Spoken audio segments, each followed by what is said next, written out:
పార్టీలో ఉన్న వారికి చెప్పే సిద్ధాంతం ఏమిటి అంటే అబద్ధాలు చెప్పు, మోసం చెయ్యి, మన స్వార్థం కోసం ఏం చేసినా తప్పులేదు, ఆఖరికి వెన్నుపోటు పొడిచినా తప్పులేదు.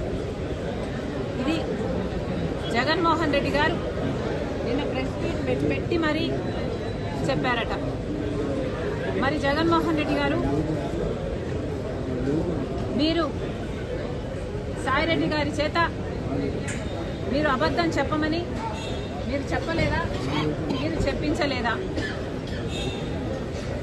సాయిరెడ్డి గారి, సుబ్బారెడ్డి గారి చేత అబద్ధాలు చెప్పించి ప్రజలనందరినీ అవే నిజాలుగా నమ్మించే ప్రయత్నం మీరు చేయడం అంటే మీరు మోసం చేసినట్టు కాదా?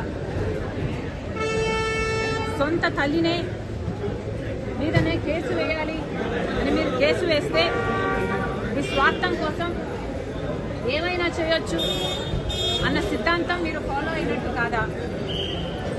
సొంత చెల్లెలకి, తన బిడ్డలకే మీరు వెన్నుపోటు పొడిచి మీరా ఇంకొకరి గురించి మాట్లాడేది? అవతల వాళ్ళకి గురించి ఒక్క వేలు చూపిస్తున్నప్పుడు 4 వేలు మీ వైపే చూపిస్తున్నాయన్న విషయం మీరు మర్చిపోతున్నారు జగన్మోహన్ రెడ్డి గారు. దయాలు వేదాలు వర్ణిస్తే ఎంత అసహ్యంగా ఉంటుందో అంతకంటే అసహ్యంగా ఉంది జగన్మోహన్ రెడ్డి గారు నీతులు చెప్తుంటే. ఇంకా ఏం చెప్పారు? క్రెడిబిలిటీ గురించి మాట్లాడారు. విలువలు, విశ్వసనీయత ఉండాలి అని మాట్లాడారు. అసలు జగన్మోహన్ రెడ్డి గారి డిక్షనరీలోనే విశ్వసనీయత, క్రెడిబిలిటీ అన్న పదాలు తీసివేయలేదా? మిగులుందా జగన్మోహన్ రెడ్డి గారికి క్రెడిబిలిటీ? ఒకసారి ఆలోచన చేసుకోవాలి.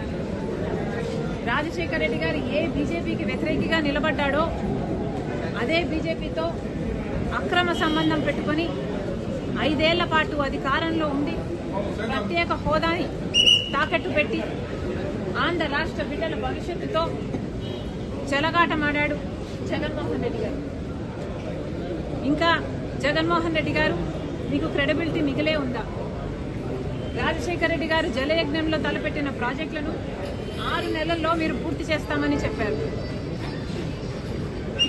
అది మీరు నవరత్నాలలో కూడా పెట్టుకున్నారు.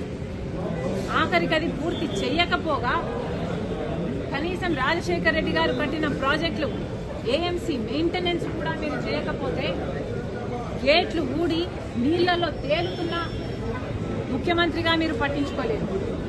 ఇంకా ఎక్కడుందండి మీకు క్రెడిబిలిటీ? పూర్తి మద్యపాన నిషేధం చేస్తామని చెప్పారు జగన్మోహన్ రెడ్డి గారు. మద్యపాన నిషేధం చేయకపోగా ఓన్లీ క్యాష్ అని మద్యం మాఫియా నడిపి బూమ్ బూమ్ లాంటి నాసిరకం మద్యం సప్లై చేసి ప్రజల జీవితాలతో ఆడుతున్నాడు జగన్మోహన్ రెడ్డి గారు. ఎక్కడుంది మీకు విశ్వసనీయత? ఋషికొండ తరతరాలుగా ఉన్న ఒక బంగారం లాంటి కొండను పూర్తిగా గొరిగేసి మీకోసం ఒక ప్యాలెస్ కట్టుకొని మీ బాత్రూంలో కూడా సీవ్యూ ఉండాలని 500 కోట్లు ఖర్చు చేశారు. మిగులుందా మీకు విశ్వసనీయత? సొంత చిన్నానని హత్య చేయించాడు అని సిబిఐ చెప్పిన అవినాష్ రెడ్డికి మళ్లీ టికెట్ ఇచ్చారు. పక్కన పెట్టుకొని తిరిగారు జగన్మోహన్ రెడ్డి గారు. ఎక్కడ మిగులుందండి మీకు విశ్వసనీయత? పైనేమో రాజశేఖర రెడ్డి గారి ఫోటో, కిందేమో వివేకానంద రెడ్డి గారి పర్సనల్ ఫోటోలు పెట్టి వివేకానంద రెడ్డి గారు పరువు తీశారు జగన్మోహన్ రెడ్డి గారు. మిగులుందా జగన్మోహన్ రెడ్డి గారికి క్రెడిబిలిటీ?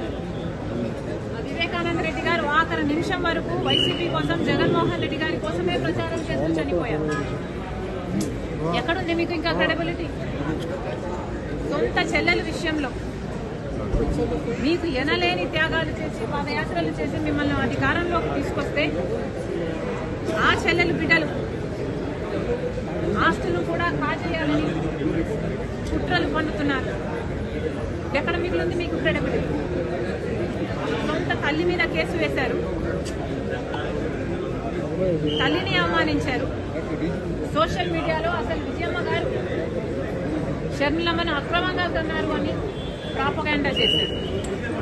ఎక్కడ మిగిలిందండి మీకు క్రెడిబిలిటీ? జగన్మోహన్ రెడ్డి గారు 5 సంవత్సరాలు ముఖ్యమంత్రిగా ఉన్నారు. రాజశేఖర రెడ్డి గారు 5 ఏళ్లు ముఖ్యమంత్రిగా ఉంటే ప్రతిరోజు ప్రజా దర్బారు చేశారు. మరి జగన్మోహన్ రెడ్డి గారు ఒక్క రోజైనా ప్రజా దర్బారు నిర్వహించారా? అటు ప్రజలకు కనిపించలేదు, వాళ్ళ నాయకులకి కనిపించలేదు, కార్యకర్తలకు కూడా కనిపించలేదు. ఆఖరికి సిద్ధం సభలకు మాత్రం 100 కోట్లు ఖర్చు పెట్టారు. జగన్మోహన్ రెడ్డి గారికి ఉన్నది క్రెడిబిలిటీ కాదు, డబ్బు ఉంది అన్న అహంకారం.